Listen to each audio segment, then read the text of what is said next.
Okay, as usual, if we talk about ancient, I like to mention about the brief Chinese history. Okay, and just a few seconds. Basic, I think we deal with this time, the warring state, and then Han Fei is on the very end, very close to this area, which is the United or the Qin dynasty, the first dynasty conquered everything. So it's about 230 BC this time, the very end of warring state.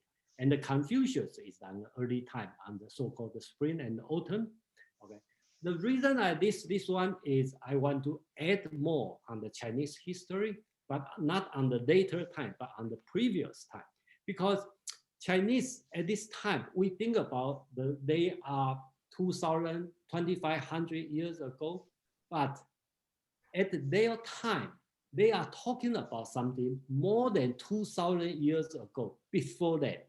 So just like we're talking about Confucius, okay, the people over there on the warring state, they are talking about the history 2,000 years ago. So I decided to add a little bit, if not confusing you too much, a little bit on the add more before, okay? And so that's the so-called the sage tradition. Okay, I like if you read the paper, okay, on the section 3.4, okay. First, I would like to say, if you read the paper on the page, I think on the page, okay, on page 98, the very last paragraph, they talk the chapter 9 of the Han Fei Zi begin with 4 different type of argument. I don't know if you pay attention on that. That's a mistake, not chapter 9, it's chapter 49. Okay, it takes me like 2 hours to figure out because I keep reading chapter 9 and I cannot figure out what the author is talking about. They figure out that that's chapter 49. That's a typo. So if you care, please correct. It's a chapter 49. So in the chapter 49, they talk about Han Fei talk about a lot of people. The so-called sage tradition. It's not only happened here. It's happened on almost all the Chinese philosophical or specific political philosophical writing. Okay, they all have the sage tradition. Okay, so I like to briefly mention this today, and then later on, the following week, if we read any Chinese political philosophy, this name will be constantly mentioned. So that's the name. So I think all the Chinese or people get the traditional Chinese education. Even today, if you go to college, and they all can memorize this name. So that's from the very beginning. Okay, this so-called the Nestor. Okay, I have many translations. But here I use the paper who translate as Nestor. Okay, so basics, that's the sage or whoever teach Chinese how to build a nest on the tree. So apparently they assume it's arboreal, right? At the time, people live on the tree. And then later on, there's a so-called the kindler in Chinese called 随人士. Okay, that's the king or whoever teach the people, I misspelled file, okay, not F-I-L, but how to use file, okay, to just like Prometheus, okay, can use, sorry, not filing the paper, but not yet, no paper yet, no paper. F-I-R-E. Yeah, F-I-L-E. F-I-R-E, yeah. So to use file, not file. That's why I put, I think I put the Prometheus, so you will not understand, it's a typo. Okay, sorry about this. Oh. Okay, so file is interesting, that the misuse of it, because it almost indicates an administrative state, bureaucracy already. So thank you for straightening that out. Yeah, sorry, if you take a picture, yeah, please correct it. Okay, and the data are so-called come to the farmer. Okay, so teach people how to farm. Okay, so this name will constantly mentioned, but sometimes they use different translation.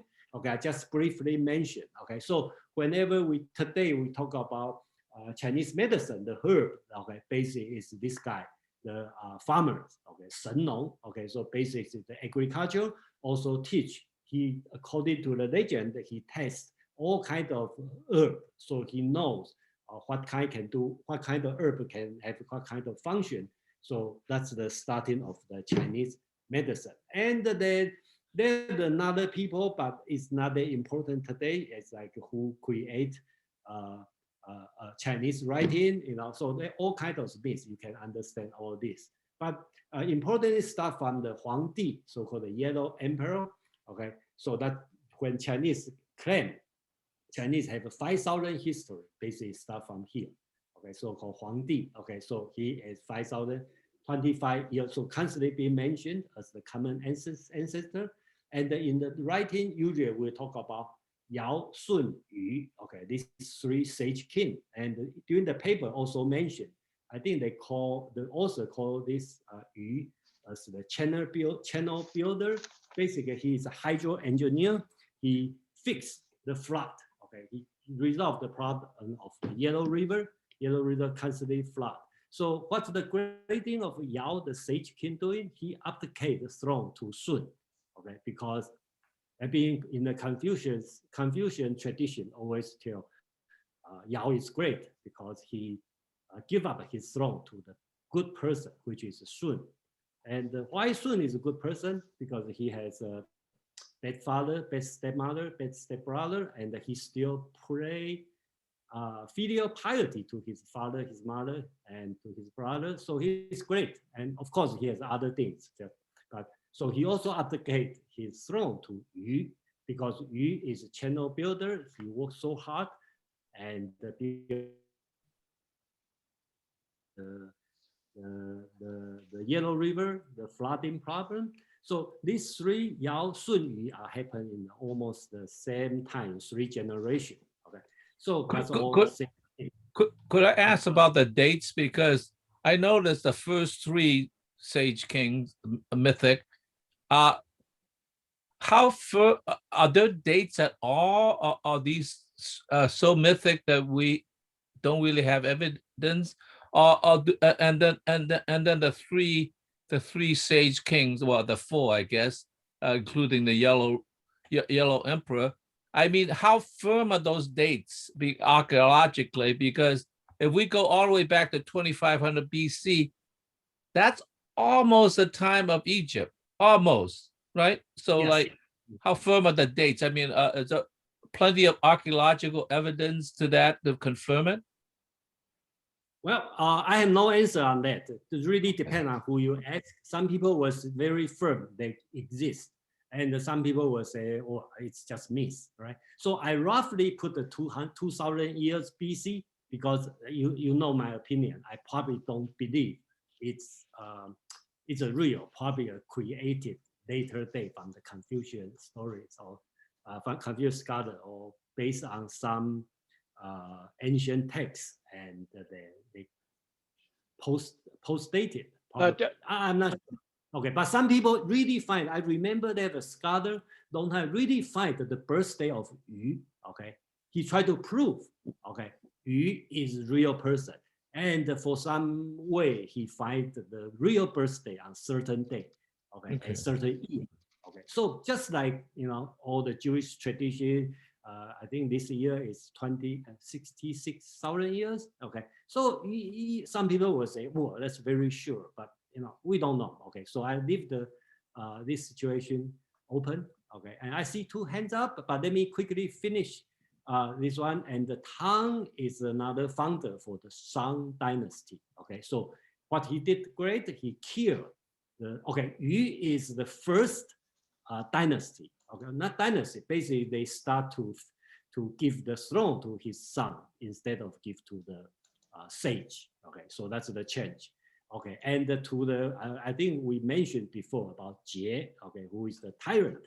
That's the great grandson of the Yu. Okay, so and the Tang started and the kill the tyrant Jie and founded a new dynasty called Shang.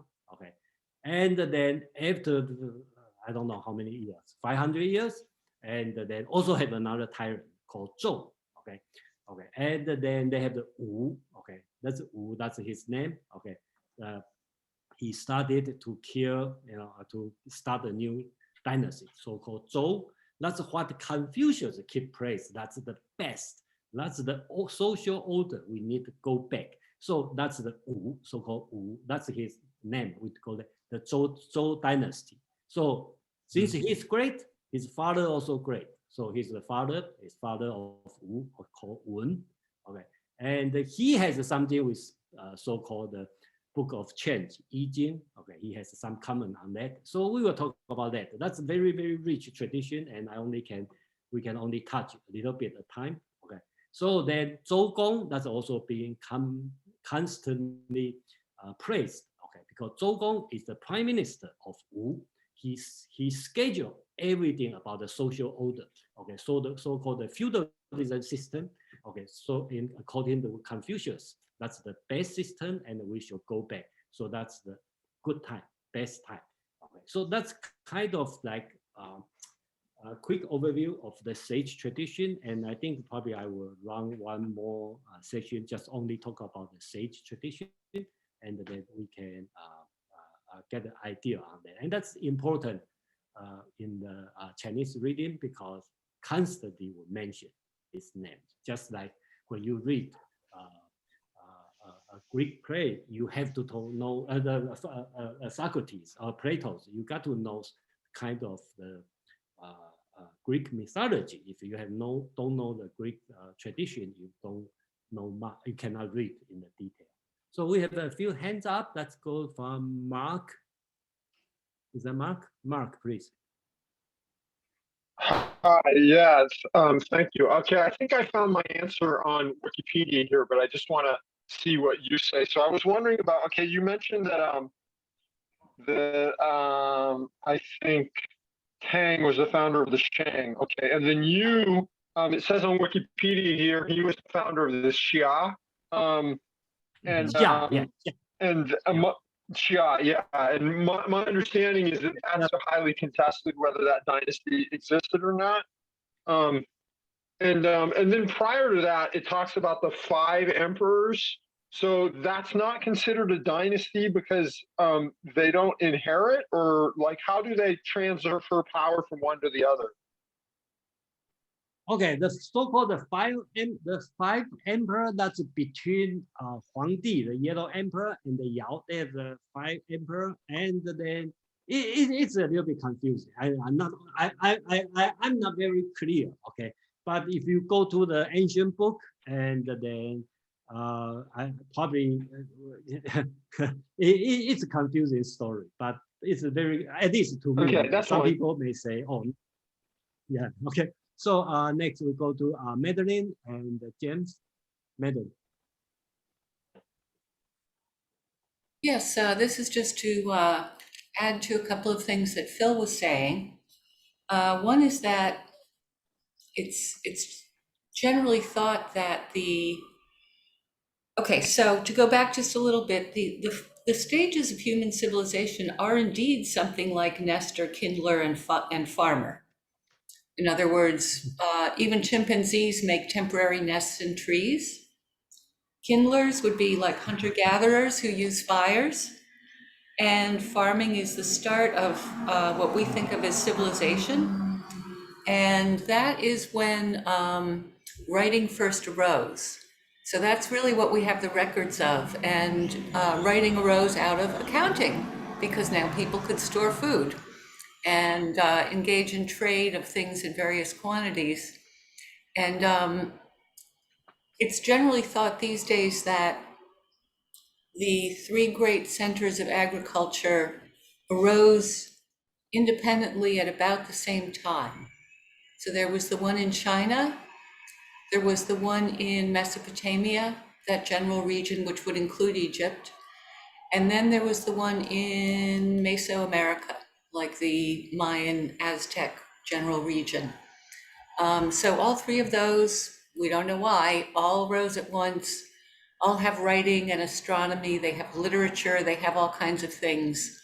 And another thing is that the common ancestor, who's the first emperor, it's very common in any kind of kingship story to trace the dynasty back to the gods because it gives you the divine right to rule. Yeah, thank you, Madeline. Yeah, I think you talk about like the three agriculture, three civilization, and actually, I also read one paper talk about three writing system. So basically, that's the three writing system.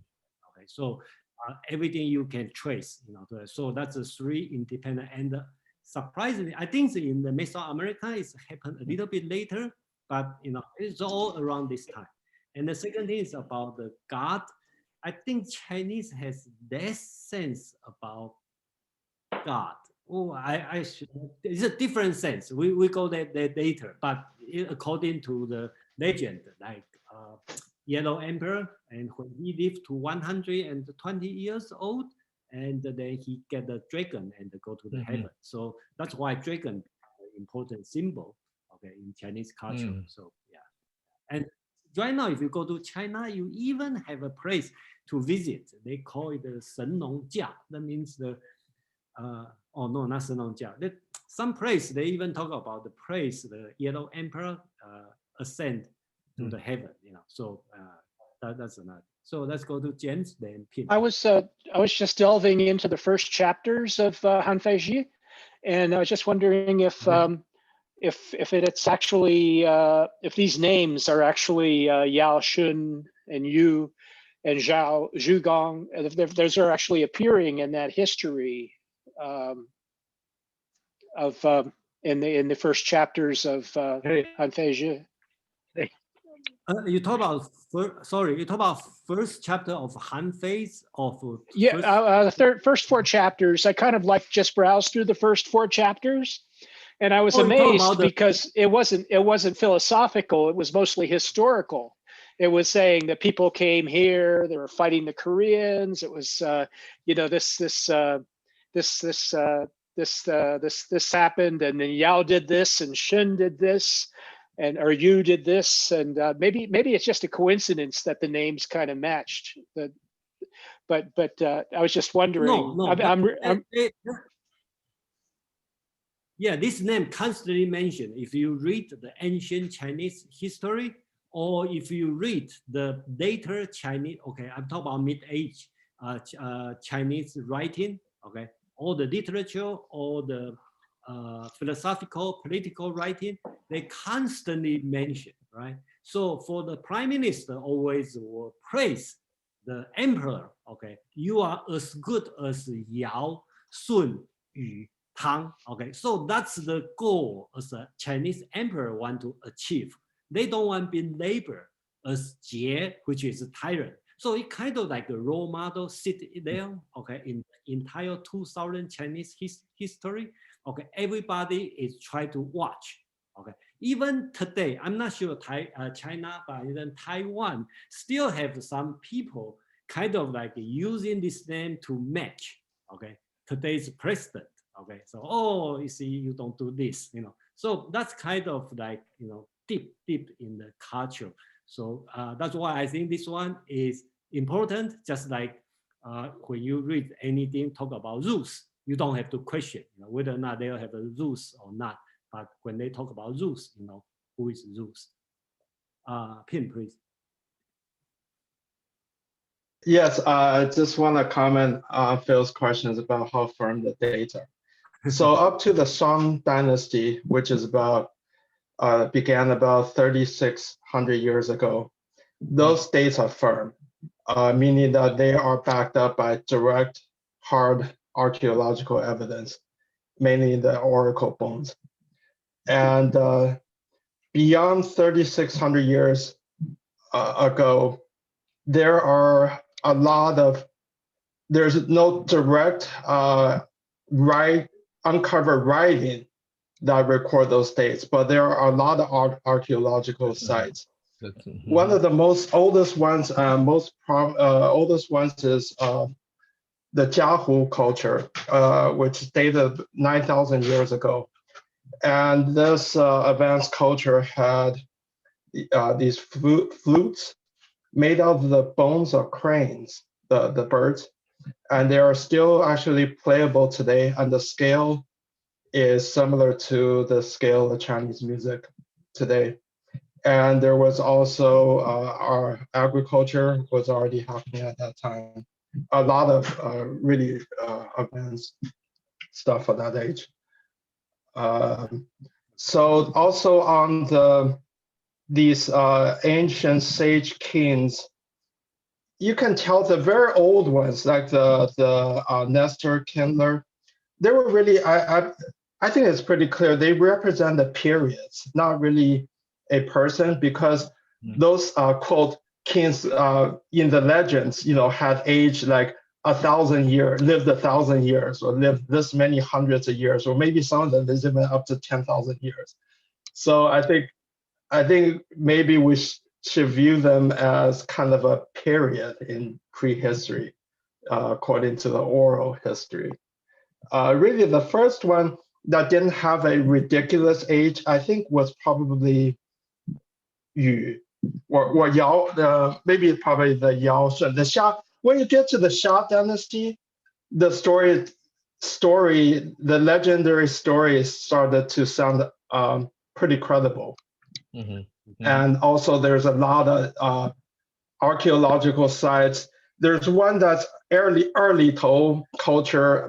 Some historians believe that was the capital of the Xia dynasty, but it's not a settled case. But there's Longshan culture, Yangshao culture with sites all over. A lot of it concentrated in the Henan province, the central China area.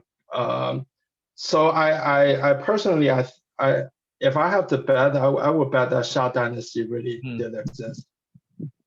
Yeah, thank you, Pin. Yeah, Pin is more detail on all the thing, and I just roughly go through. Thank you, Pin, give me the.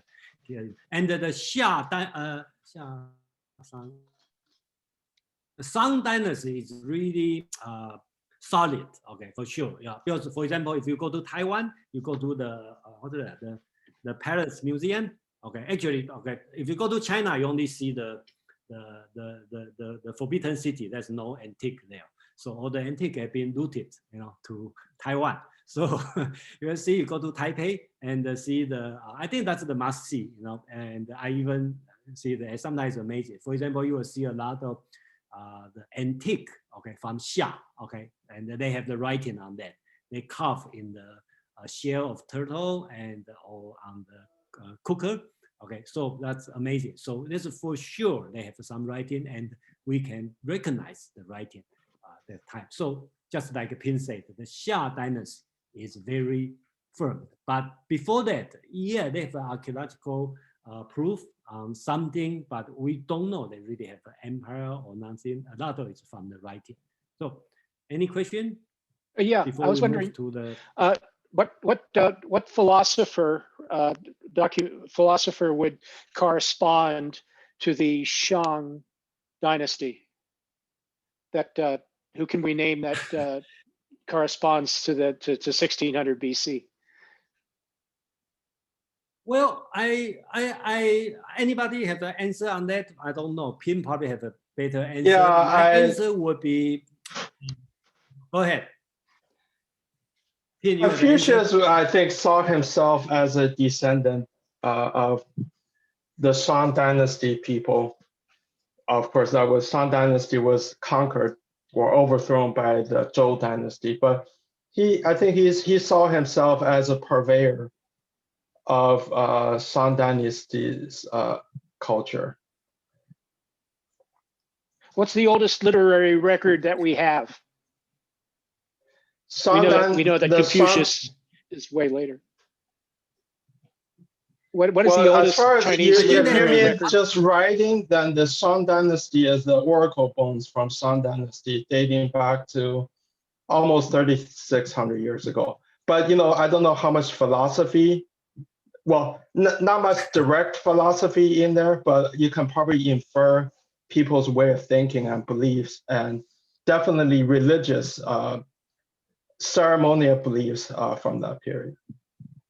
Well, I mean, like 1600 BC, there wasn't any what we call philosophy anywhere in that sense.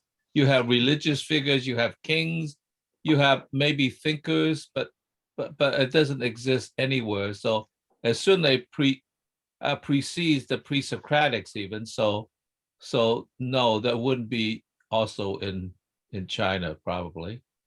One thing Song Dynasty was famous, very known for, is that they revered spirits of the deceased. Mhm. And certainly we still today in our culture, the ancestor worship is a direct, I think you can trace it directly to that. Yeah, and thank you, Phil and Tim. Yeah, I think that I think the Confucius always talk about the old tradition, and there's a book. There's 5 books, right? 5 or 6 books you have to study. And if you just like James read the real Han Fei, they constantly quote.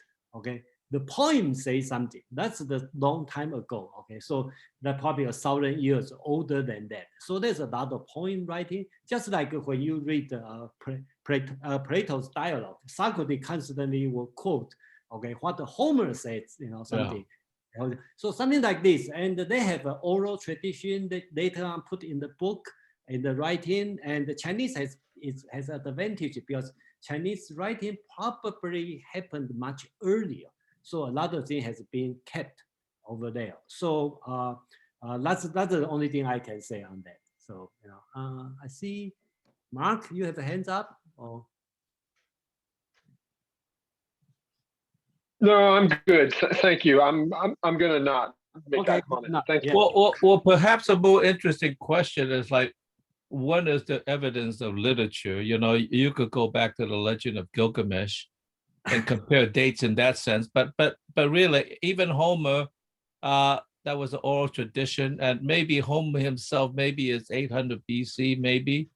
So it was after the Trojan War, definitely. Literature, yeah, probably the oldest you will find it. Go ahead, sorry. Yeah, I think the Homer, when he write the Iliad, it's already like 800 years before his time. So and we don't know how it happened. It's very similar to Chinese history. Anything you want to say? Go ahead. Yeah, I think the earliest literature that we can still see today is probably in the Book of Odes. Yeah, and maybe the Book of Records. Some of them are. So the Book of Odes definitely preceded Confucius because Confucius talked about it a lot. He was sideful. And so I think certainly a good portion of that is from Song Dynasty. And there are 1 or 2 poems that some people suspect could date even all the way back to the Xia Dynasty. But it's just speculation. Yeah. Yeah. So Pin, do you read the Book of Odes? Not really. I've read here and there a little bit. There's some really, really beautiful poem about things, but there's also a lot of really boring ones, and it's hard to be disciplined and read through all the boring ones and the beautiful ones. So yeah, I think they have 300 points. Yeah. So probably you and I can run a seminar or a meetup about this. We'll pick up some of the beautiful ones, and or I would like to hear some of the boring ones from Pin Chen. Okay. So the boring ones are like government decrees, and things like that. Yeah.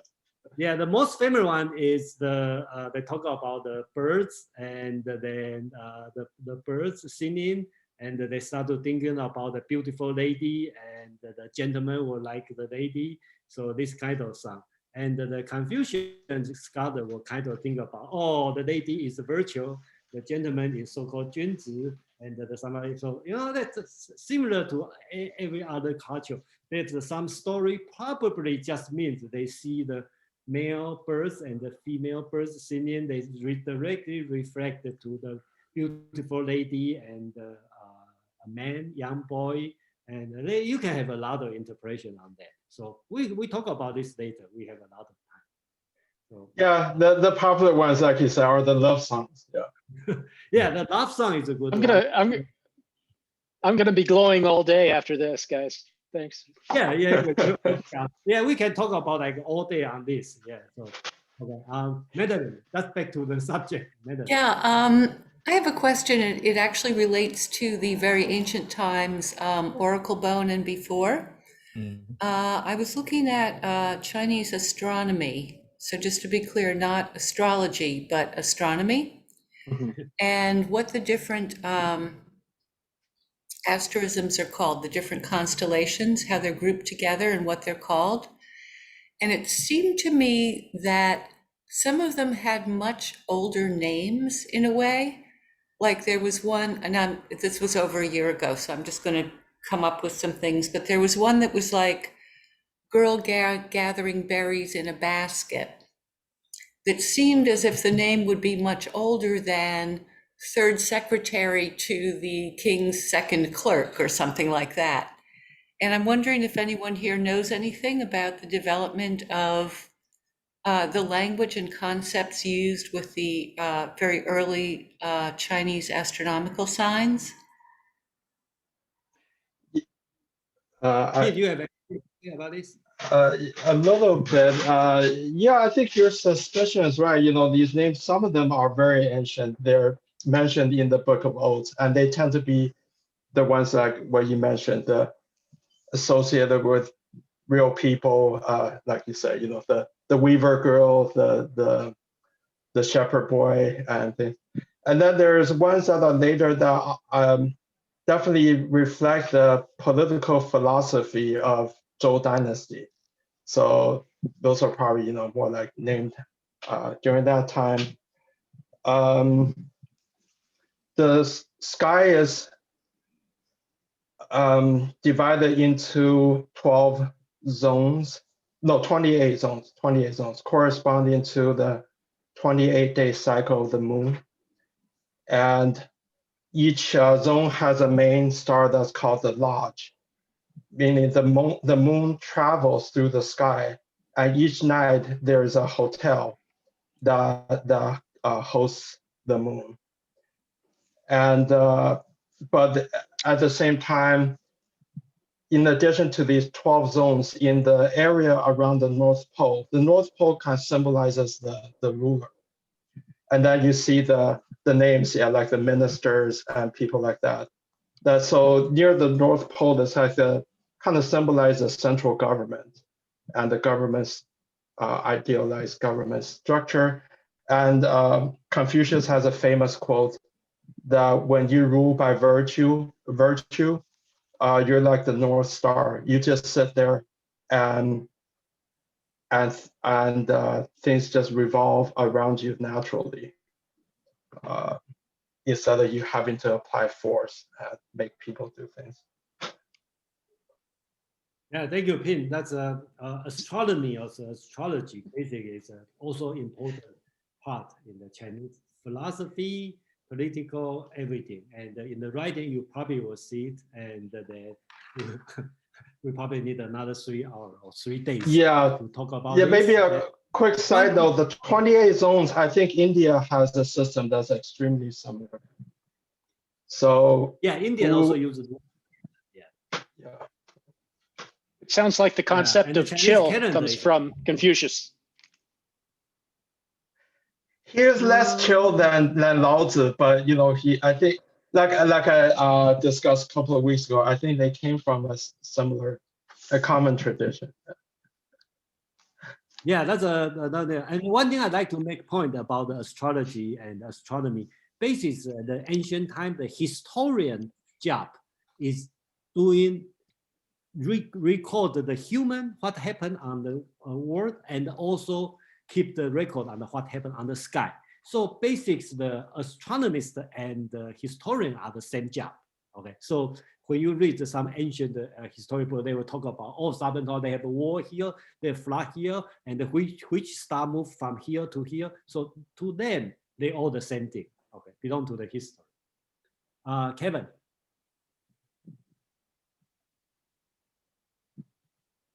They actually posted a bunch of links. And if based by link, I'm going to try.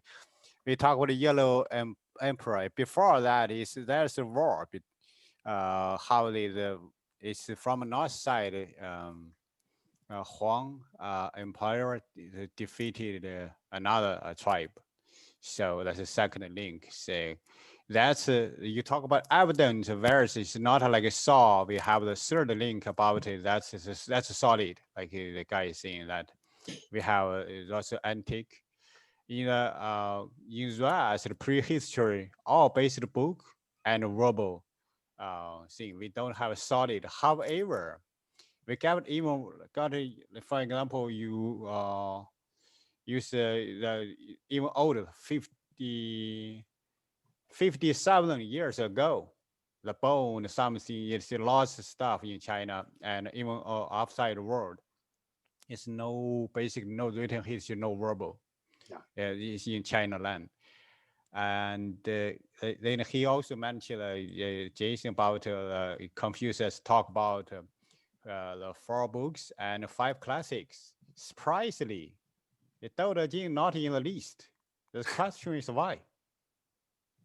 As a ruler and oppressor, they don't like because Tao Te Ching embraces the nature perspective, and Tao is not Tao. You can't Tao is not a Tao. Name can be named, not an eternal name. So empire don't like that. I'm a king. I'm God chosen. That's one reason you can see. That's why even those books write down, it's behind the various money come from. Money talks, like Siji, right? So it's something. It's a lost history. We are kind of just turn a page off about history. It's lost thing. It's behind the scene. It's so beautiful. Like my story saying that don't think it's boring one. It's boring for empire.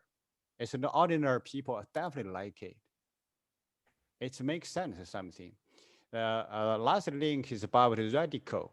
If you search radical by Stoke, that's Stoke 9. I see them. If you open that link, so Jason, would you share that link? Since you click that link, let's see. Let's based on Where read. you put it? You put it in the chat. I did put a chat. Can you? You didn't see? You put it in the Wikipedia site. Did you see it? Everybody, did you see it? No, that click the last link. And maybe I switch your topic, but it's so beautiful. Oh, that's the one. You slide down. Shall we look at people like this picture? Let's see. Yeah, you see. Wow. And it's writing. Yeah, those, let's see, we talk about the stage in a warring state. You see that is them. How do you write them? You are a weapon. That's old days, weapon like use long, like the spear. The previous, you see the previous one, it's too half beautiful. It's like a person, you respect each other. You know, they say, I want to talk to you. 2 hands, you bend, you know, thank you so much. Let's do gesture, right? Sometimes. Or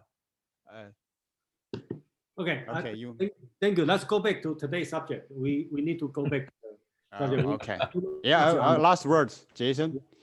Last word is about this radical. That's a special. That's from Western perspective. How to learn Chinese? Basic joke. This if you see radical 1 to 214, you can see lots word. Thank you. Yeah, thank you. Yeah, so the words also that. So because we always have a lot of background to talk about, and I know it. You know, I have to because many questions. So gradually we will become more clear. I hope the people being here long enough become more clear. So it's still. So let's quickly go back to the subject. And today we talk about Han Fei. I always show this keyword page. Basically, it's another words. It's a different concept. But if you look at today, it will be a lot of different because a lot of words are very westernized. Okay, so in the Confucius teaching or Xunzi or Mencius, we talk about Ren, we talk about Yi, we talk about. I'm not highlight here because Han Fei is not talking about this. Okay, he talking about Ren Yi. Okay, put this one, benevolence and the so-called appropriate conduct together. Mm-hmm. He called Ren and the Yi, but basically he means it's a general Confucian ethics. Okay, he doesn't. He's probably not interested in what's the content on that. He just talk about, oh, that's the essay, that's it. And then another word, Qin, we read it many weeks ago, we thought in the mentions. He talked about Qin as a human nature. And Xunzi also talk about the human nature. But Han Fei talk about Qin as a human nature, but more on the human disposition. He probably not care about humans, good or bad. He told human what human like, what human dislike. That's what he's thinking about. Okay, so very different kind of thinking. So constantly in the Confucius teaching, or even Taoism has some, but most of the Confucian talk about Junzi. I think almost every time I mention about Junzi. And in the Han Fei probably not talk about much. He probably talk some, but I'm not sure. That's at least not that important. Junzi in the Confucian teaching considers a moral agent, right? You have to become a Junzi. But in the Han Fei's writing, more talk about Jun, okay, is the first word, or as a duke, the king, okay? He talk about king and the Chen, which is the minister, okay, bureaucratic elite, okay? So the relationship, what the Jun, the emperor, the king need to do, what the minister need to do, okay? That's what he is talking about, okay? So very different concept, and that's why I bring up this one is very important philosophy, but not being mentioned so much, okay, in the both in Chinese and in the Asian society and also in the Western society. Any question about this keyword? And quickly, let me show the map, same map. Okay, so basically the geographic idea. So Confucius, that's the Chinese long time ago. Okay, this is probably only like 20% of today's day. Today's day is big. So Shanghai is here, Hong Kong, Xi'an, which the terracotta, Beijing is here, very north. Confucius happened around here on the east side. Okay, and the Dao De Jing is on the so south, but still north of Shanghai. Okay, that's the Dao De Jing. And then Qin is the dynasty who exercised, who practiced legalism and eventually conquered the warring state. They so-called, they have 7 states in China then, in the middle then. So Qin eventually conquered all of them and even expanded to all the way to Vietnam.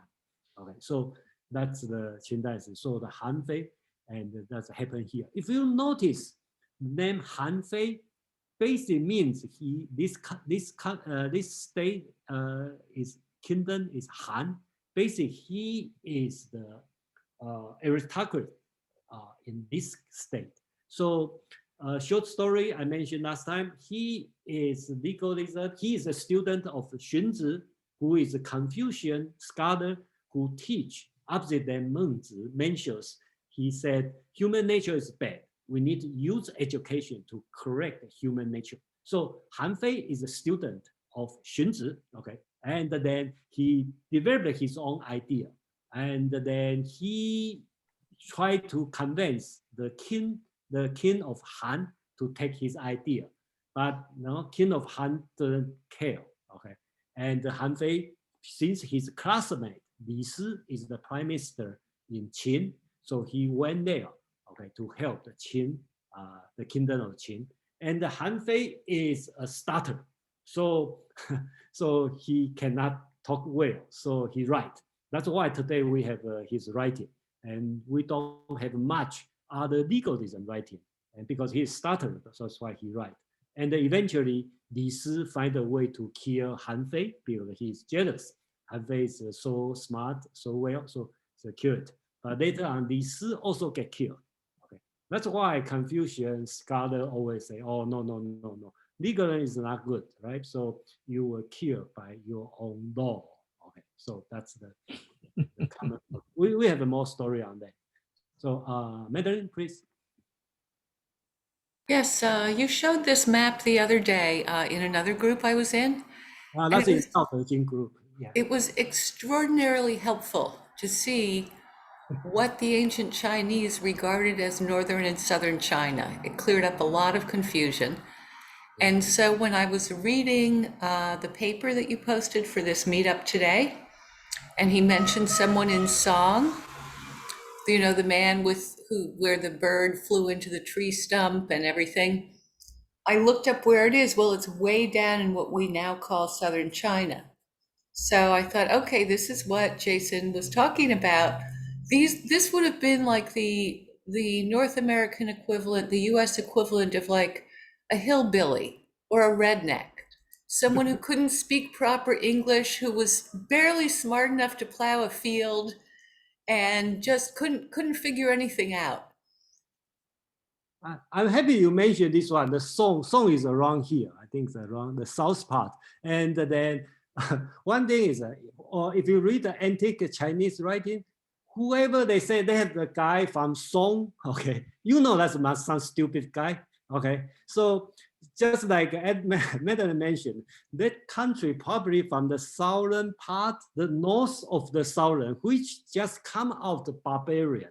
So the middle land, the people like make fun of the people from the state of Song. So probably, and the barbarian, the Shanghai today is the big city, but during that time, it's really, really barbarian. Okay, if you read in the history book, they say the people have hair down. Okay, that means they don't know how to take care of hair.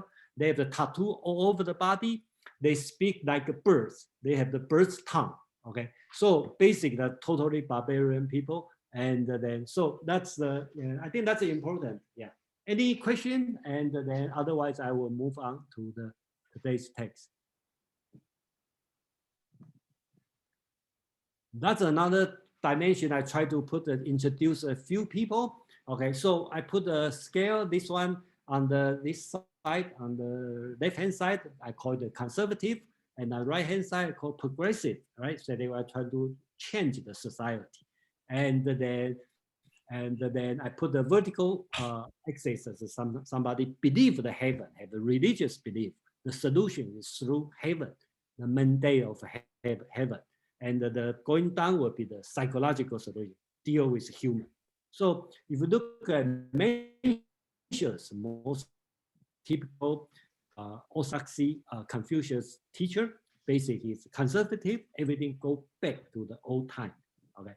And he believed the mandate of heaven. Okay, so if the emperor doing something wrong, the heaven is going to punish you. Han Fei will take a different approach. He is considered as a Confucian scholar because he's conservative. He thinks about going back to the old order. Okay, but his approach is different. If you are here last week, he is not talking about the heaven. He talk about if you pray to the heaven for rain, it's rain. Just like you don't pray, it's still rain. So what's the matter? Focus on what you can do. Deal with the people. So you can see this kind of teach, even he is conservative, but his student, Han Fei, take the same approach. Okay, he's not looking at the heaven, not take a religious approach. He think about the more radical solution. It's change the society. Okay, so he becomes the legalism. So that's the another dimension. So another person called Mo Zi, okay, he is going to change the society, but he believes the demand, the mandate of heaven. Okay, so he's a religious person. So his movement is very similar to the Christian movement, the religious movement, talk about love, talk about all these kinds of. So we will have a chance to talk about Mo Zi. That's another philosophy we can touch. That's a general idea. So right now we got the big picture of the Chinese history and the people philosophy. Then we can go down to what we are going to do today. So just make sure we have a good background. So Chris, please. Yeah, hi. So I think I don't know. I will put him in neither the conservative or the progressive box like completely. I mean, he's really in the middle, right? He's really on the line because he is probably like more than anything a pragmatist. You know, like he will take anything that works, that, you know, and he believes in the system more than a doctrine or a specific person. Who you talk about? Sorry. Yeah, I'm talking about Han Fei. Yeah. Han Fei or... Yeah, I can agree with you, but this one is just Yeah. So rough. that's all I'm saying. So I think I see you to address that too in terms of some of his point of view is like kind of conservative. Yeah, I think he's funny because I almost thinking that being called the philosopher or the philosophy is not fair to him because he's really a kind of a strategist or a strategist or more of a like a Bismarck, right? Someone who is a statecraft person versus a philosopher. A philosopher is more theoretical. Everything that he writes about can be applied like right now. So I always think that he's more useful in that way and probably less popular because what he's talking about definitely is not popular for most people, but it's useful. Okay, thank you for your comment. Sorry, Yeah, yeah. Yeah, thank you. And then I kind of would leave this kind of comment to the end because I agree everybody have a different view. Okay, some people say he's philosopher, some people say no, he's a strategist. And I personally, I think he is a Chinese version of Machiavelli. Okay, Machiavelli, right? So we didn't talk about how to rule, but open to discuss. You know, you like it, you don't like it, and then let's have a quick comment from Pin. No, okay. Who's raised hand? Pin and Mike.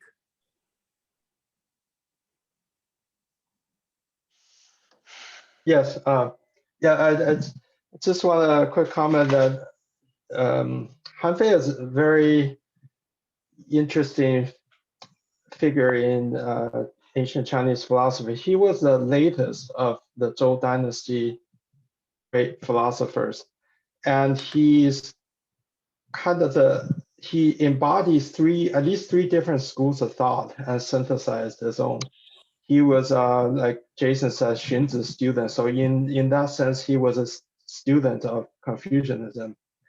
And then he's a great admirer of Lao Tzu. He devoted 2 chapters in his book in interpreting Lao Tzu. And of course, he's a legalist, one of the most important ones. So anyway, just a quick comment on that. Yeah, thank you. Who's next? Is Mike? Your comment about Machiavelli, I think, is very true. Yeah, Jason. I'm wondering. Oh, I'm sorry. Go ahead. Who is speaking? Mike? Okay. Yeah, I'm wondering, can you put a link to this little? Excuse me, Mark, you want to have a link about? Yeah, someone else had a comment that you asked for a link to what you just said, if you have it. But my comment is your comment about Machiavelli is very true, and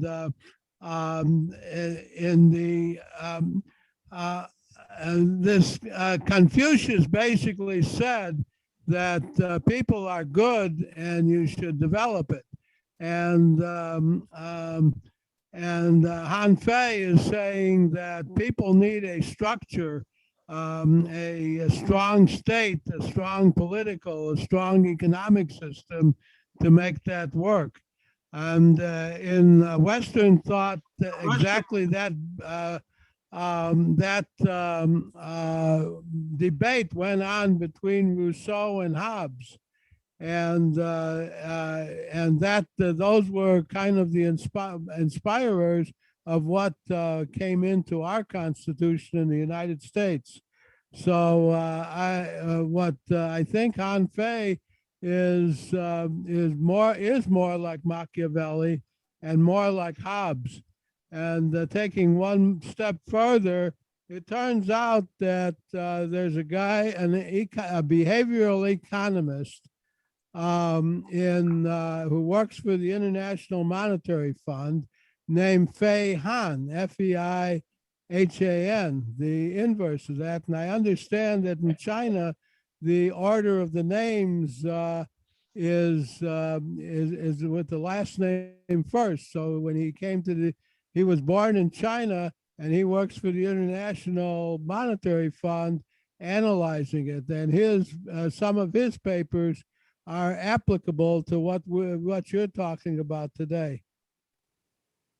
That's interesting.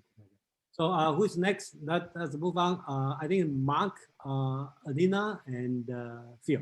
Yeah, thanks, Jason. I'm sorry. I thought when you said Mike, I thought you were mispronouncing my name. I jumped ahead. So my apologies. Yeah, I really like this graphic you put up. I'm wondering if you can put a link to this on the Seattle Analytic webpage. Okay, if you need it, yeah, I don't have it because I create this one, and then I'm working on the some people also ask me, and I'm working on the Common Vault, so I can have all the presentation put together. But I don't know how long it will take because there's so many things to do. So if you really need it, just okay, then sure, no problem. Yeah, if you need it, I'm working on that. But yeah, go ahead.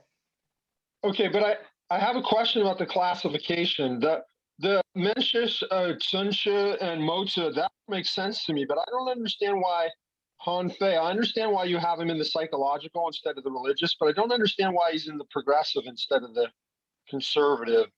To me, I have a very simple understanding of Chinese philosophy, but I tend to think of legalism as one of the most conservative branches of Chinese philosophy. So okay. I'm confused by that a little bit. Okay, I supposed to put this graph to clarify, but look like it's confused some people. Let's put it on the end because in my view is, you take about conservative, which I'm taking on the position of 2,200 years ago, that time. I'm not talking about today's confusion. Okay, so at that time, when I say conservative, they are talking about going back to the old time. The old time is good. Right. And when I talk about progressive, I'm talking about people say, no, let's move forward.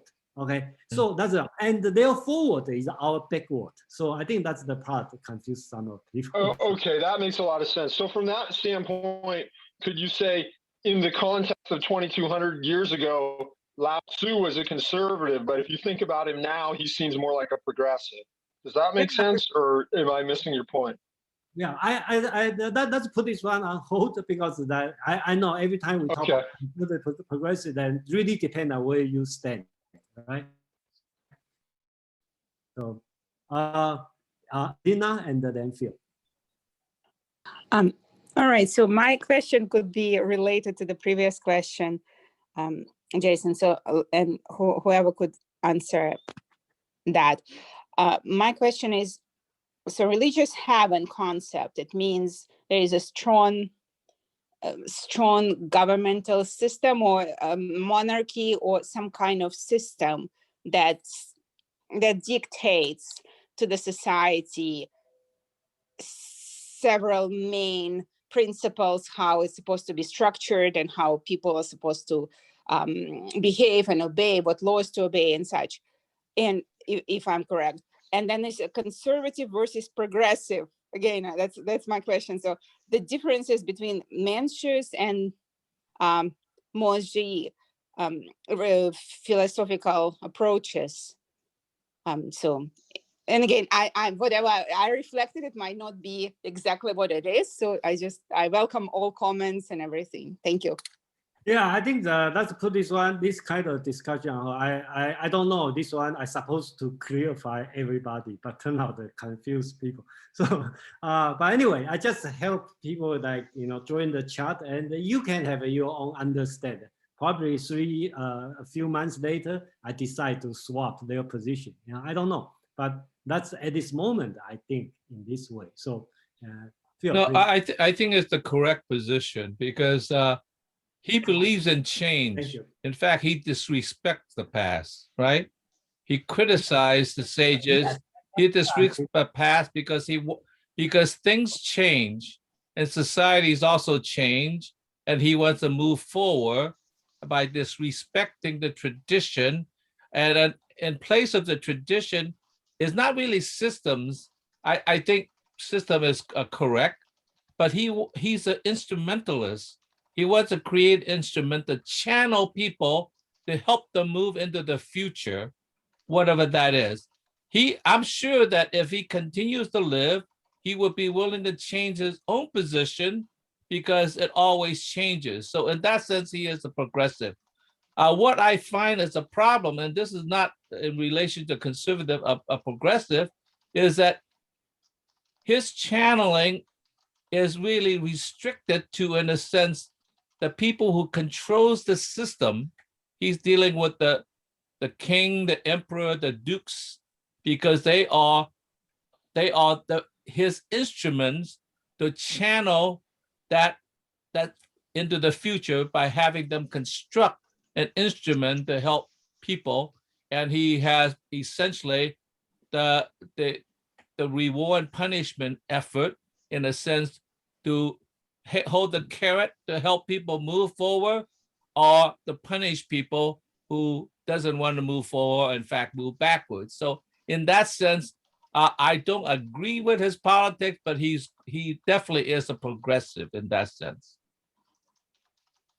Okay, thank you, Phil. Yeah, here. Okay, everything I said and I talk about, I speak on the mouth of Han Fei. I'm not saying I agree or disagree. Okay, basics. That's the thing I understand. So thank you, Phil. And let's move to the text.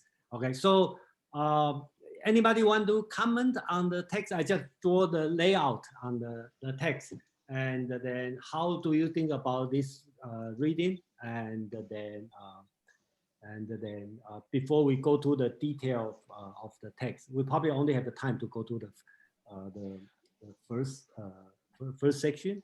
And if you have enough interest, we can schedule another meetup, to continue, just like other meetup. There's one we talk about human nature. We run 2 times because the paper is a little bit hard to read, and after the first section, and people start to understand more. So so we can continue and then read the rest of them, or reread it, and we can have deeper discussion of that. So let's start from Madeline, James, and Phil. Yes, thank you, Jason. Yeah, I will have lady go first. So. Because the philosophy group usually is an old man. So if you are lady, you are younger, you have the priority. Not younger, but thank you. I was struck by this in the paper when he talked about Han Fei as a social scientist. He seemed sort of surprised that the Chinese would have something like a scientific method. But in fact, there were so many stunning technological advances made by the Chinese long before they were made in Europe. Everything from really the invention of the wheelbarrow, lateen sails, the water clock, lots of things that involve testing, replication. From what I've read, there wasn't as much thinking about underlying theories of science as there was in Europe, like say during the Renaissance and the Enlightenment. But the actual technology was far ahead of everything else on the planet. And it was really because they were using the things that this man kept listing in the article as sort of a stunning discovery that Han Fei might think to do this. That would be generalizable and falsifiable and all of that. Thank you. I think what you said, I all agree.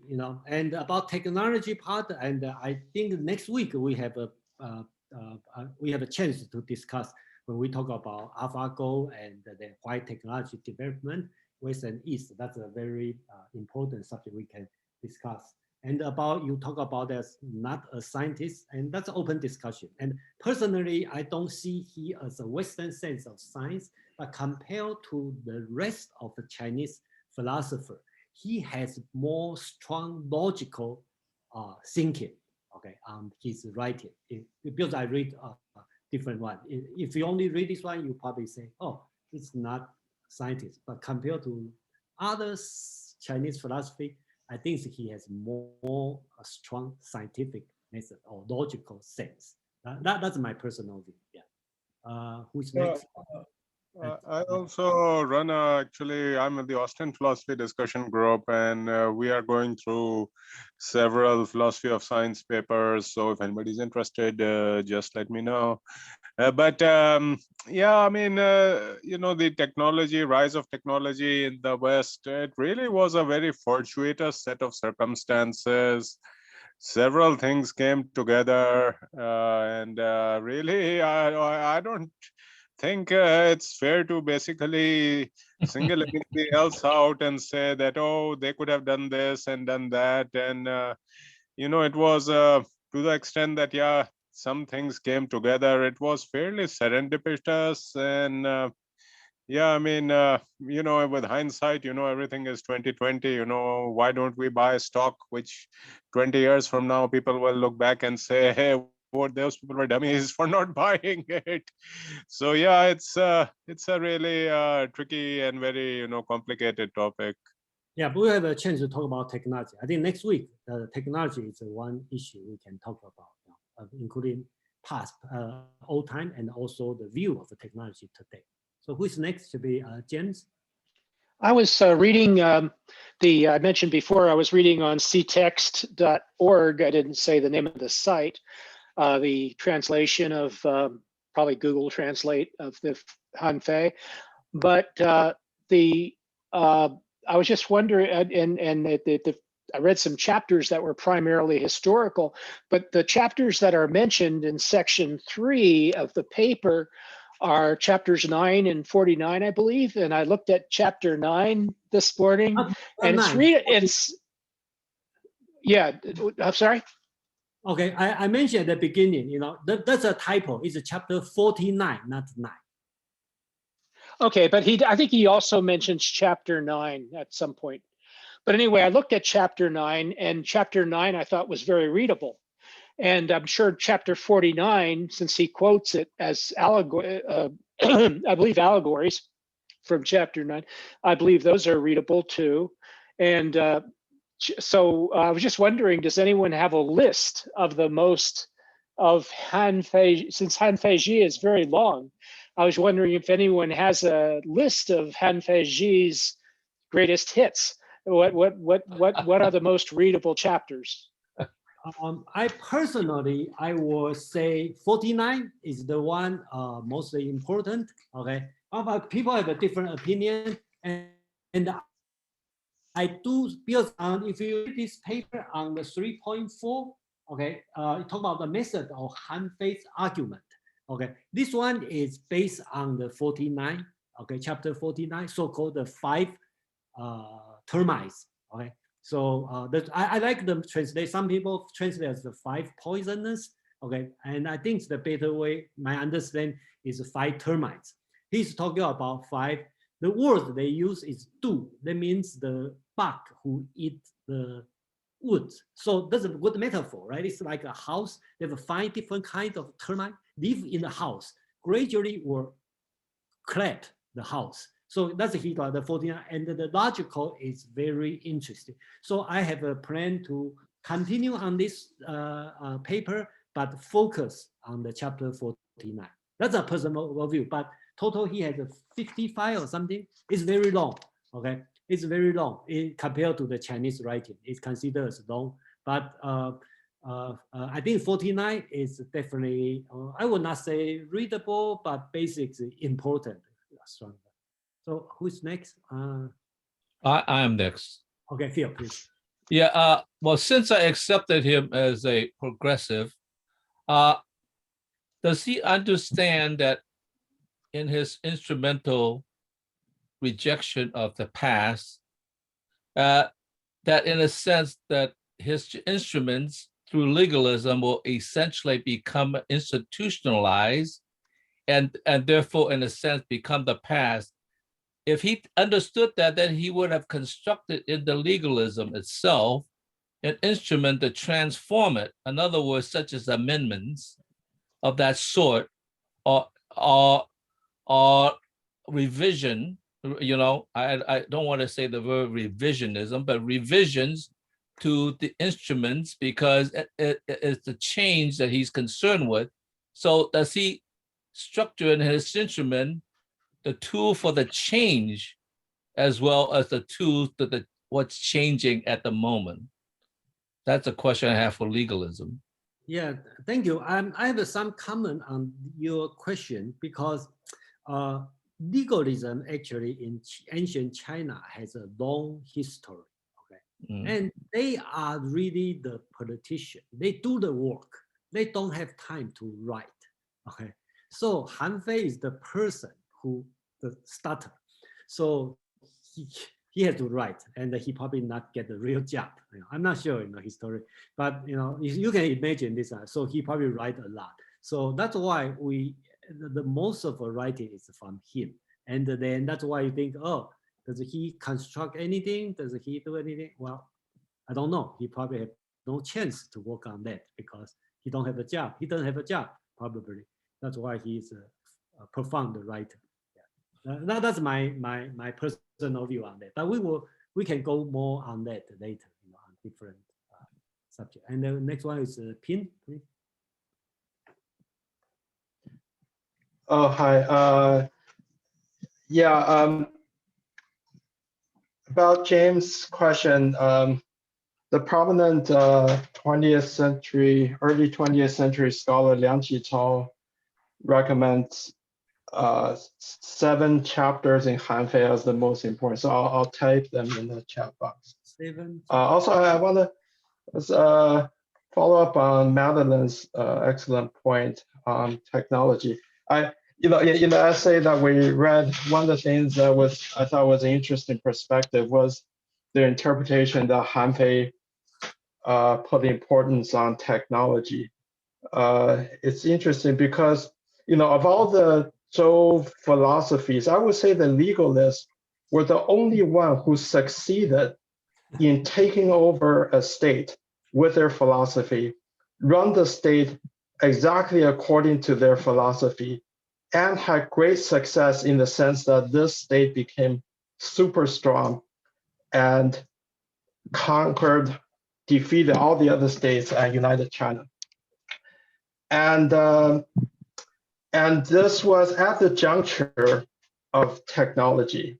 The Warring States period, often regarded as the beginning of the Iron Age in China.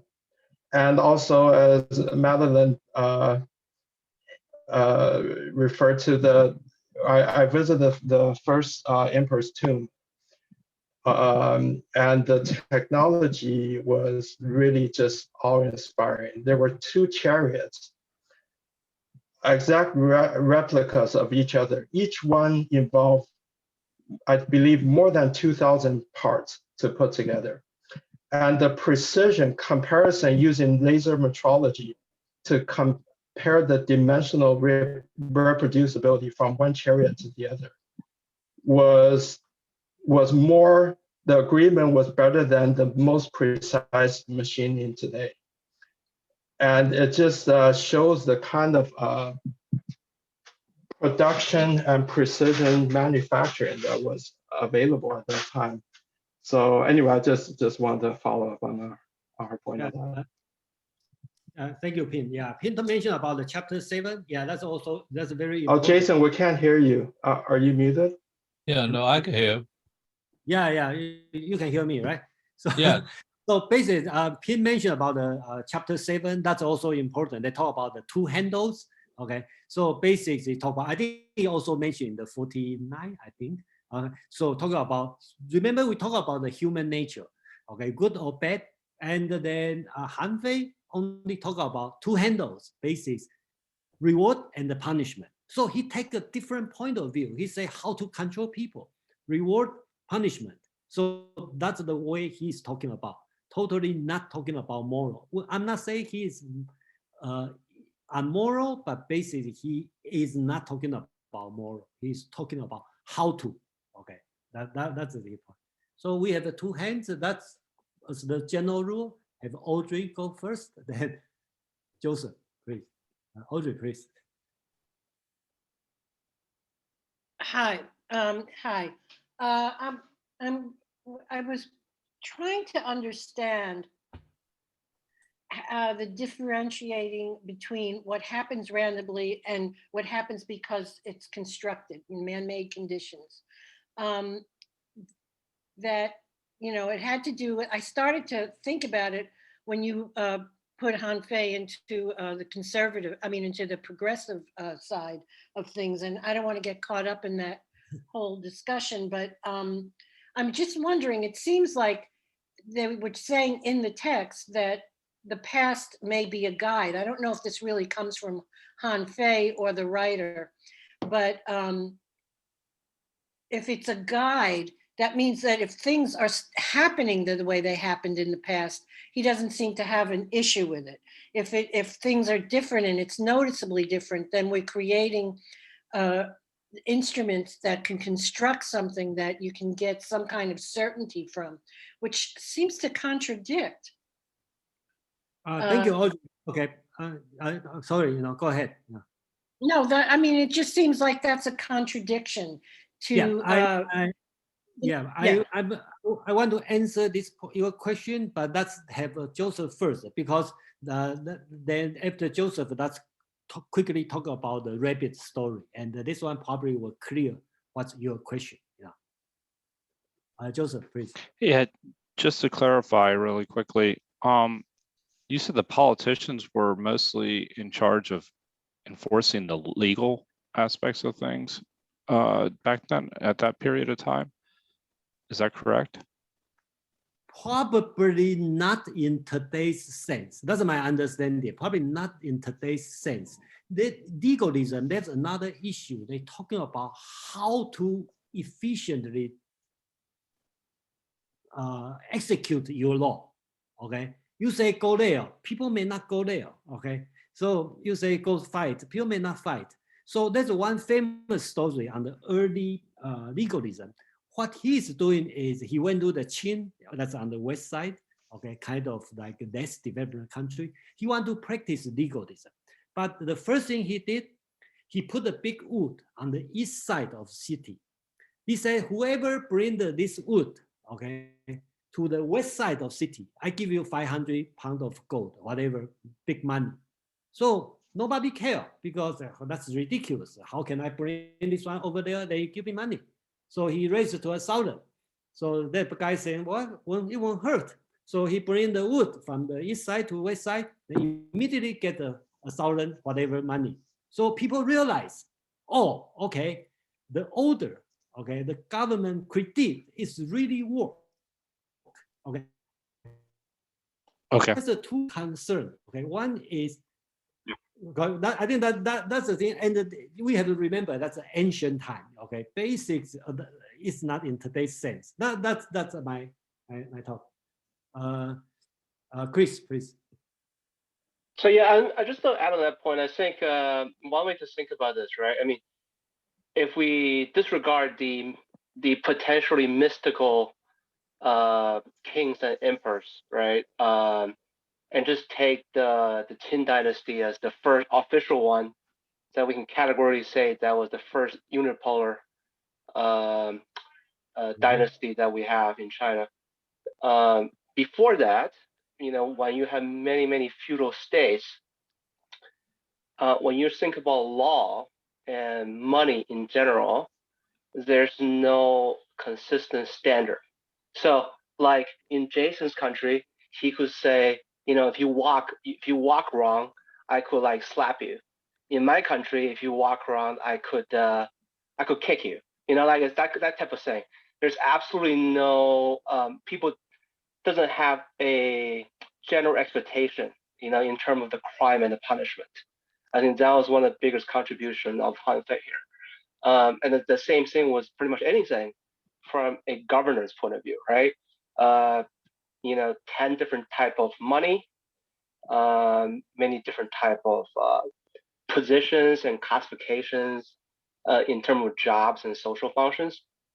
So I think what he's trying to do is trying to say, hey, you know, if we're going to have a more stratified government, and this is, I think, why the emperor of Qin loved him so much, or his writing at least, is that you cannot keep on having all these diverse systems. Kind of like we need one operating system, right, from a computer point of view, and we cannot keep running like 12 different operating systems. And we need to streamline and everything into one, and systemize the whole thing. So centralized, everybody recognizes there's one set of law, one set of money, and everybody knows there's one set of reward and punishment. So the expectation and the consistency of the expectation, both in terms of what that is, and also it doesn't matter who it is. Like if you're a prince, you commit a crime, or you're a laborer, you commit a crime, the crime and punishment are still the same. So these are all, at that time, these are all revolutionary concepts, yeah? Because nobody talked like that, yeah. If so we that's put just, a political science point of view, compare at that time, China and the Western, I think I have to say, China is much, much more advanced. Yeah.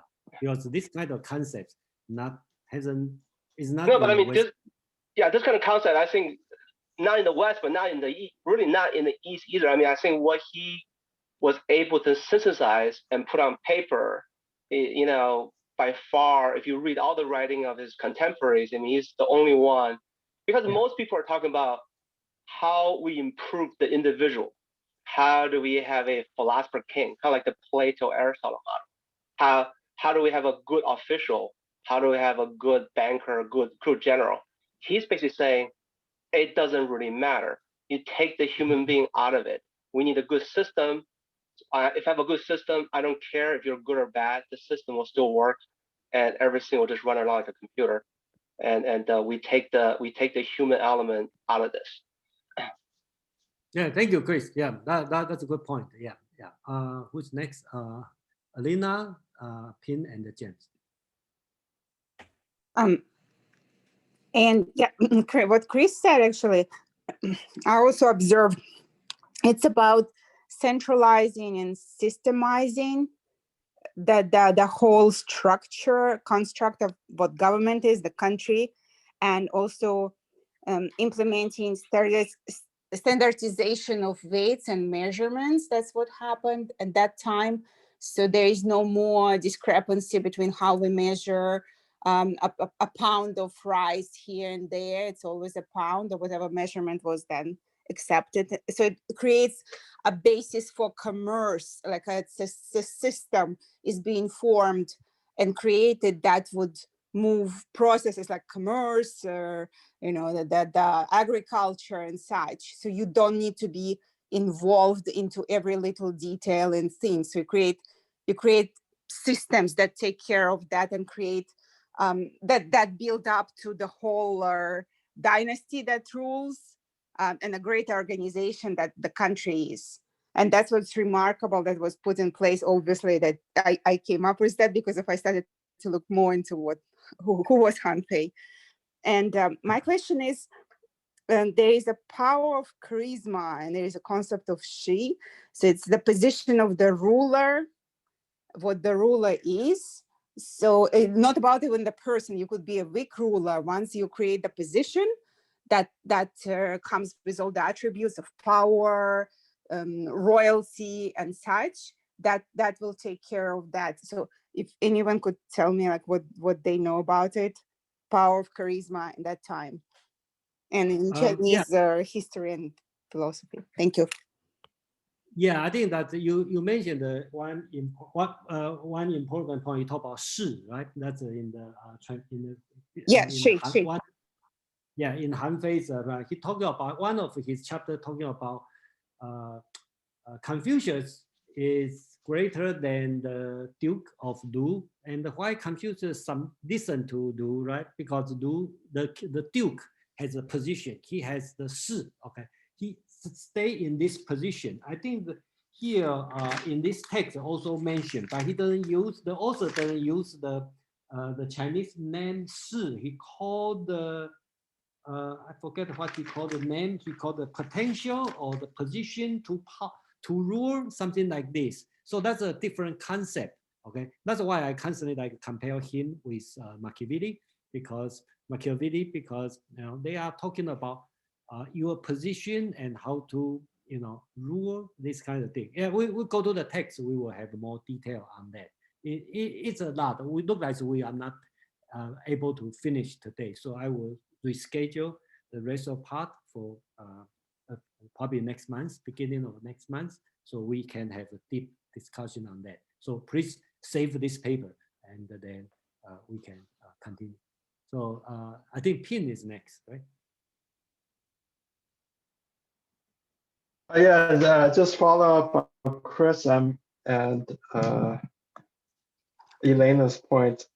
The system, yeah, I always find Han Fei very interesting. That I think that's his interpretation of Lao Tzu's Wu Wei, that you set up this uniform system, and then you don't rule by action anymore. You rule by the system, and it's always interesting, the unintended consequences. I always wonder if Lao Tzu could have ever dreamt that his philosophy 200 years later will give rise to this legalist school of hyper, laws and everything. It's yeah.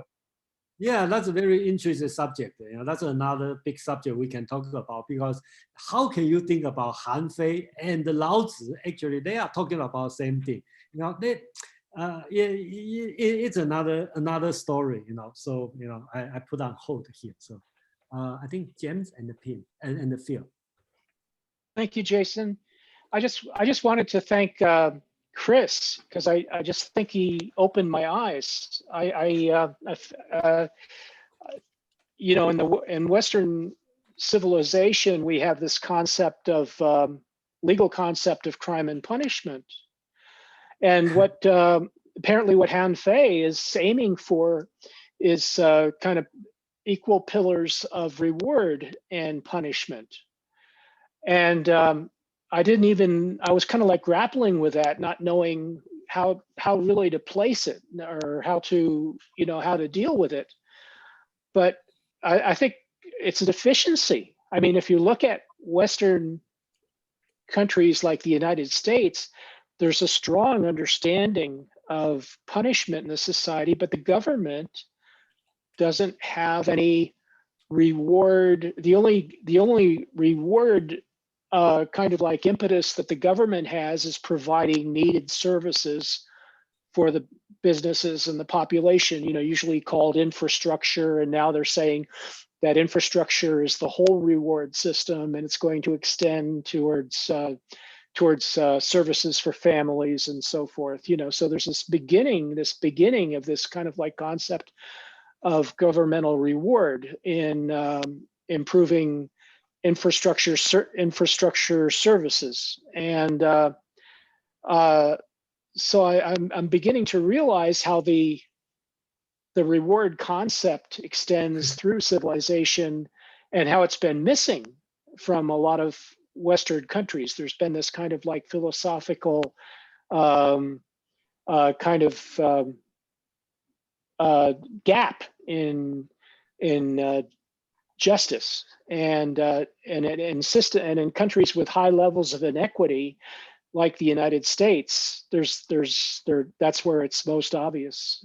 And I see how it affects how this relates to the current Chinese system, where they actually do have this concept of reward and punishment, and how it's missing from the cultures of countries that are very laissez-faire. This concept of laissez-faire means that you can just ignore reward and punishment, and the businesses will create a higher equity through free trade and so forth.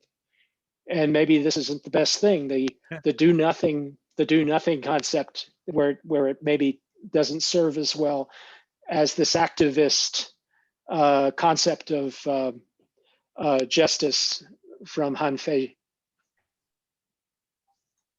Well, thank you, James. Phil. Well, I'm actually next. Yeah, Phil. I was disappointed that my question was not answered, or even attempted to be answered, about legalism. What's your question? I'm sorry. I said, of course, since I accepted him as progressive, did he understand that legalism constructs a system? And I acknowledged that that system was very workable because it conquered the rest of China and unified it. Because it was a system that, in a sense, criticized the other systems. But in order to be complete, it has to be a system that is able to be self-critical, to criticize its lacking in future relationships because it produces its own image, its own constructs, which must be, in a sense, purged from the system.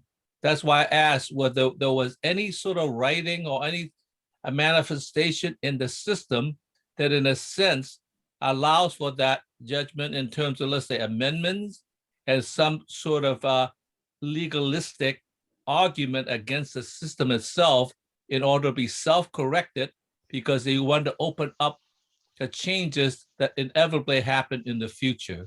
And that question was not answered. And so therefore it freezes the system into the manifestation that it was. Okay, I got your question, but my answer will be no, okay, in Chinese. But anybody have an answer on that, please jump up. Well, okay, I think standardizing expectations. I'm sorry.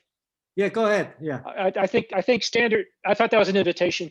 I think standardizing expectations, which was Chris's comment, is exactly the way in which legalism intervenes in creating a balance in the needs of the society, a dynamic balance in the needs of society in regards to government. So in other words, whether we're talking about a tyrant or we're talking about a democracy or a justice system or an economic system, there has to be a standardization of expectations in order for the rule to be effective. So I think that's the way in which legalism attempts to intervene in the society in a dynamically just and progressive way. And that's where I think Jason's characterization of Han Fei as a progressive is exactly spot on. I don't know if that satisfies you, Phil. Okay, so I have a few hands up, but just forgive me because I don't want to have another answer, another question, not answer, which is okay. So I promise her I'm going to this one, and there's too many hands up. So let me finish this one, then we will continue discussion. And the rest one I probably will schedule on the first meeting of August after Pin's section about the Zhuangzi. And let's have our brain go other place, then come have a different idea. So this one I really want to talk about to answer Audrey's question. And this one is one of the most famous story, okay, about the people from the Song. Okay, a man from Song was plowing his field, which had within a tree stump. A rabbit runs through his field, crashing into the stump, breaking its neck and dying. At this point, the man from Song laid down his plow and kept watch over the tree stump, hoping that he would get another rabbit. However, getting another rabbit in this manner was impossible, so this man became a livestock of the state of Song. Okay, so this one is very, very famous story, and if you go to go to China, Taiwan, Singapore, Hong Kong, find the primary student, the US being this story. I think everybody will tell you this story. But at least in my experience, my school only teach up to here, no more, okay? So if you skip the last sentence, okay, all the students learn is, you should work hard, be proactive. You should not sit there waiting for the chance to come, right? That's the lesson we learn. But that's not Han Fei is talking about. So it's surprising. In my school, the teacher never teach the last sentence and only teach the first part. Okay, so we get a totally message, which is useful. Even today, like the kids are lazy and not going out to looking for something, for example, like a college graduate stay home, not go out to looking for job, just waiting the job to come. then the parent will say, come on, you just like got a tree stump waiting for rabbit, right? You waiting the job come to you. You are not going out to seeking for job. That's the lesson we learn, and that's the term we use today in the Chinese society. But important, since we are philosophers, we are reading the original Han Fei's writing. What he want to say, which also answer Audrey's question, is as such, if one desire to govern the people of the present age by means of the governing method of the former kings, this is the same as keeping watch over the tree stump. Basically, he is talking about Confucius. That's why, you know, the school is not going to teach the kids about this, because he's talking about the sage king. He is criticizing a Confucian teacher, okay? They are follow. So to answer Audrey's question, he is not talking about, he also look at the old sage king, but he is not use them as example. He is looking for the method which is applicable in today. So the author also write, the farmer is not set a trap to catch the rabbit, right? That means that you have a method, but he just see the rabbit run into a tree stump and they say, hey, that's a good example. So I think that's the point. I hope I answer Audrey's question. How do they read the old sage king story? Okay, Confucian read as they are example. See Yao do this, Sun do this, Yu do this, Tang do this. So that's the example. But Han Fei is different. He's looking for general rule. Okay, what thing can be systematically work, okay, in this way. So I think that's the key difference when you look back on the history. So that's a quick answer, and probably we don't have time to read more. Let's have discussion, and then Audrey, you got the first one, and I hope I satisfy your question, and then I don't want you walk out with a lot of questions. It's fine. It's fine. But no, it doesn't satisfy me. But no, it's fine. Okay, then you come back. That's funny. Make sure you are satisfied. It's a hard. Okay, so who's next? Jason, let me answer the question on the system. As I think, if I can. Actually, it's a good point. Han Fei does not design. So what he's saying is that for any problem that arises in a society, we need a small group of people who know what they're doing to both design and maintain the system, right? So there's two assumptions that he makes, right?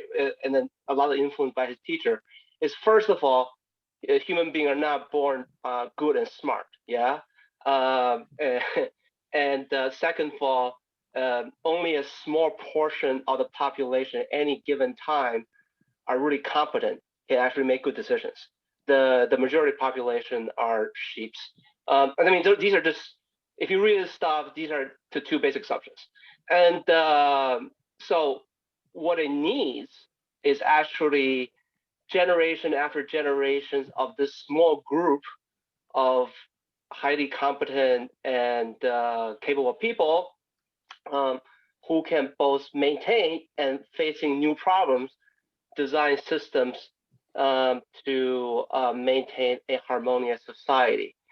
What it hurts it, especially in China, is we obviously never really had a democracy for the whole of China.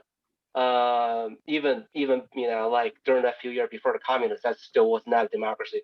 And we mostly had like oligopoly or autocracy. And in those kind of environments, the Han Fei system suffers because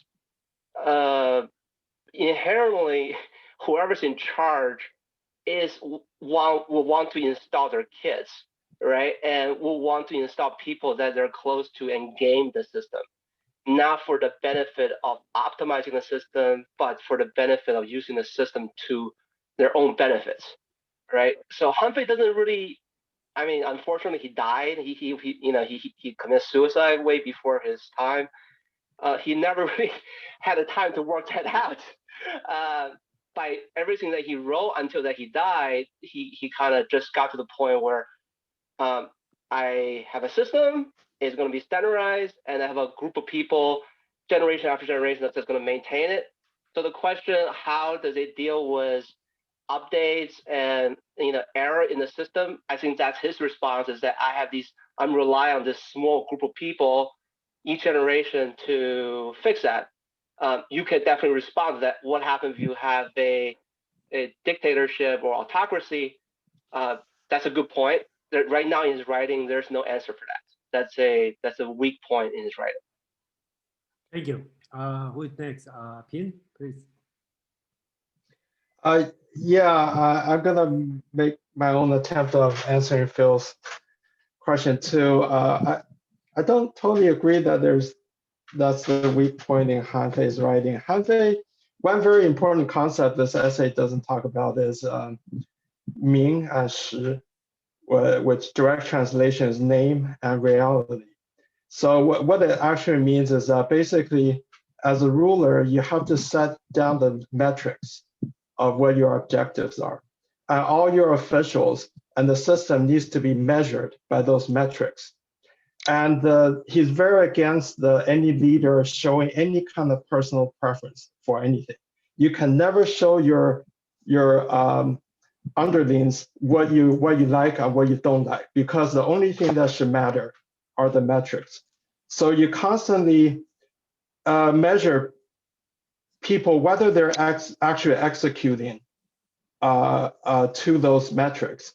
And you want to get rid of the fakers, and you want to reward the people who actually carry out the real job. So I would say that's how he builds in the system, how the system updates itself. Yeah, thank you, Pin. Pin, can you host for me for a few minutes? I have to walk away for. Oh, okay. 2 minutes. Okay.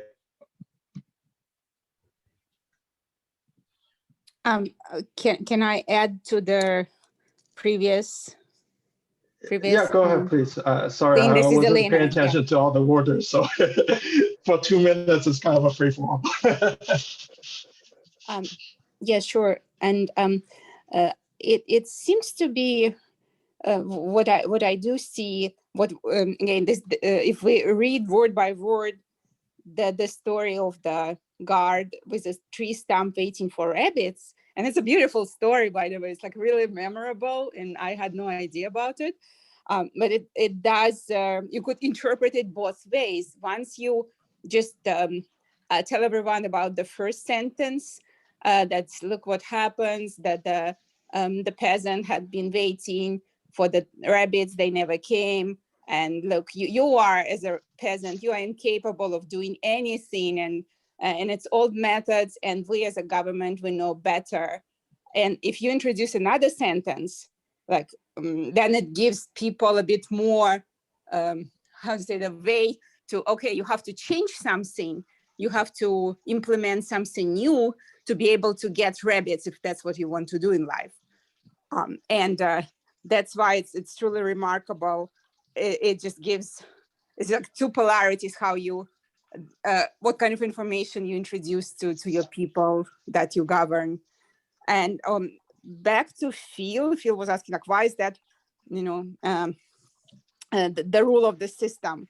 The system was so polarized towards doing what it wants to do without giving much regards to the people.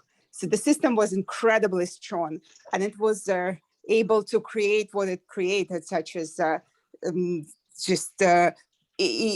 basically uniting China provinces and little countries that were there. And it could not sustain itself for long because it was so powerful and didn't have a feedback mechanism from the people. So you could do it as for some period of time. After that, you have to be able to take the feedback and create some kind of a balance. And that's how I've seen why it did not last for long, like throughout future generations and dynasties. Like it just was not able to maintain itself for so long. So thank you. I can add something to what you just said and to what Phil said, if I may. Briefly, Han Fei was way after Plato, and Plato clearly acknowledged some of the concepts from Confucius. And Han Fei, the Silk Road had already been underway, and the whole list of other interactions with the West and East had been going on, particularly through Persia, particularly through Alexander the Great, particularly through the Silk Road. So there was interchange. Now we could say that Plato was talking about how should you say, a progressive discussion. However, he had classes in slavery, so progressivism wasn't for everybody. Machiavelli got moved toward the conservative end completely. And I think Han Fei is kind of an intermediate of conservative and also a behavioral economics person. So Plato had a court system and politics, and so it was. I think there was cross fertilization between all these things that made